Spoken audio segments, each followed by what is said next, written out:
Donald Trump has warned that bad things could happen if Iran doesn't reach a nuclear deal with his administration, and that the US could decide whether it will strike the country in the next 10 days. For more, we're joined by our Americas correspondent, Adam Hancock.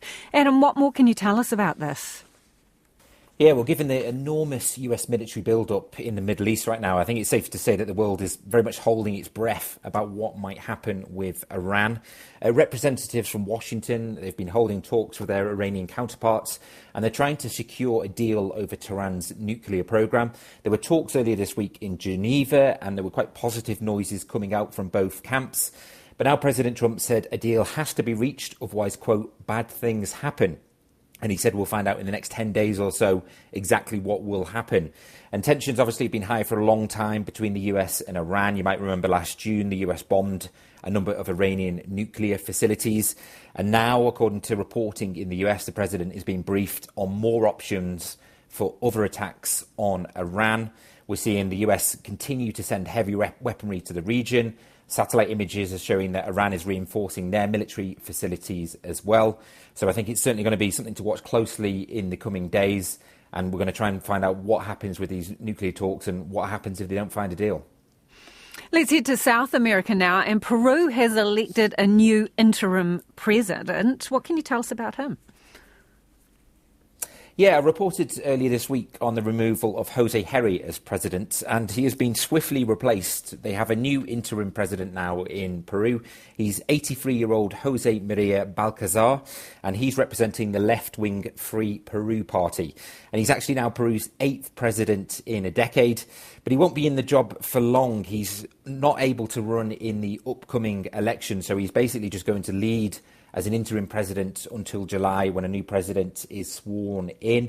The upcoming elections are actually going to be held in April, although it's expected that it's going to go to a runoff because a candidate has to get over 50%, and it looks unlikely at the moment. So that will go on to June. So it could be a few months that Balcazar is now in power. He's a former judge, but he doesn't come into office without criticism. He actually caused a lot of controversy after being opposed to a bill which outlawed child marriage. That bill did actually pass in the end, despite his approval.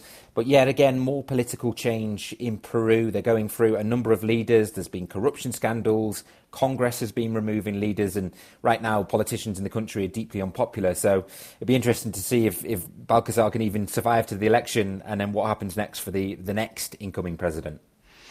Adam, this next story is really interesting. There's been nationwide strikes in Argentina. This is against planned labour reforms, which would see the standard workday extended to 12 hours.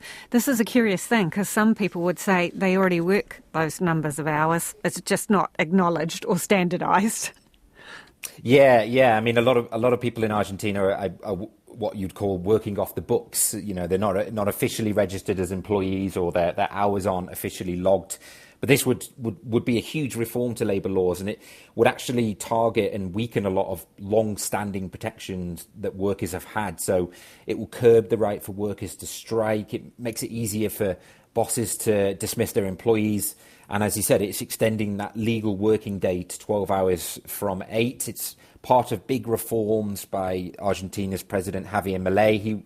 He's arguing that the laws need to be reformed to increase productivity and attract foreign investment into Argentina. As you might imagine, the workers' unions are not happy about this. They've practically brought Argentina to a standstill on Thursday. A lot of strikes, transport was off, banks were closed.